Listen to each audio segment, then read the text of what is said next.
இது தொடர்பான கருத்துக்களை பகிர்ந்து கொள்வதற்காக திமுகவிலிருந்து திரு கான்ஸ்டன்டைன் ரவிச்சந்திரன் இருக்கிறார். அவரோட பேசலாம். ரவீந்திரன், வணக்கம். வணக்கம். விஜயனுடைய பரப்புரை பேச்சை பார்த்திருப்பீங்க. ஒவ்வொரு முறை முதலீட்டாளர்கள் மாநாட்டிற்கு பிறகும் சிரித்தபடியே பல கோடி முதலீடுகளை ஈர்த்திருக்கிறோம் என்று முதலமைச்சர் பேசுவார். அது முதலீடா, குடும்ப முதலீடா, வெளிநாட்டிற்கு முதலீடா, இப்படி பல்வேறு கேள்விகளை எழுப்பியிருக்கிறாரு. எப்படி பாக்குறீங்க? அது அவருடைய அறியாமையையும் அரசியலில் முட்டாள்தனத்தையும் காட்டுகிறது. ஒரு முதலமைச்சர் என்பவர் ஏதோ நினைத்தோம் போனோம் இவரை போல ஒரு குருவியை போல் போய் வர முடியாது. ஒரு முதலமைச்சர் போகிறார் என்றால் அதற்கென்று புரோட்டோகால் உண்டு. குருவி அப்படின்றது கடுமையான விமர்சனம் நினைக்கிறேன்.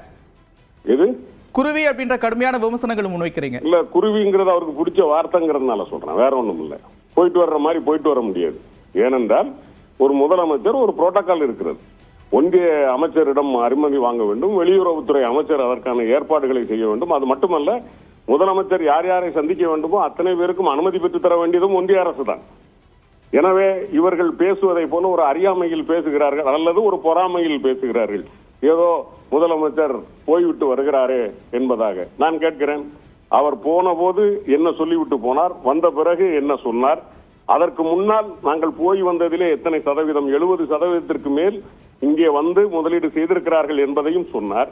அதிலே ஏதேனும் குறைகள் இருந்தால் அதை எடுத்துக்காட்டி, நீங்கள் சொன்னீர்களே முதல்வர் அவர்களே இதெல்லாம் வரவில்லை, அப்படியானால் என்ன என்று கேட்பதுதானே நியாயம்.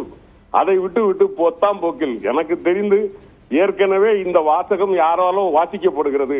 அதற்கு ஒரு பக்கவாத்தியமாக விஜய் வாசித்துக் கொண்டிருக்கிறார். நாகப்பட்டினத்தில் பேசுகிறார், தஞ்சாவூரிலே பேசுகிறார், கடற்கரையை பற்றி மீனவர்களை பேசுகிறார். கச்சத்தீவை மீட்பேன் என்று ஏன் பேச மாட்டேன் என்கிறார்?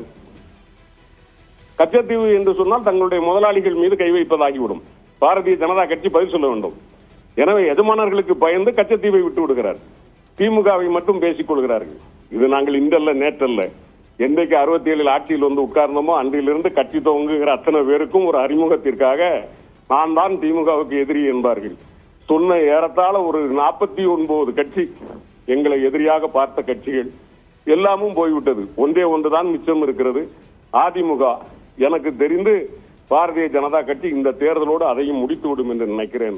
திராவிட முன்னேற்ற கழகத்தை சொல்லி விலாசம் தேடுகிறவர்களுக்கெல்லாம் நான் வியாக்கியானம் கொடுக்க வேண்டிய அவசியம் இல்லை. கழகம் நேற்றும் வென்றது, இன்றும் வெல்கிறது, நாளையும் வெல்லும்.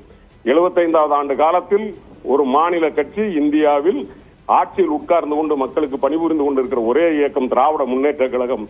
நூற்றாண்டிலும் எங்கள் தலைமுறைகள் தான் ஆட்சியாளும், திமுக தான் என்றும் ஆட்சியில் இருக்கும். வருகிறவர்கள் வரலாம், வசவு பாடுகிறவர்கள் வசவு பாடலாம்.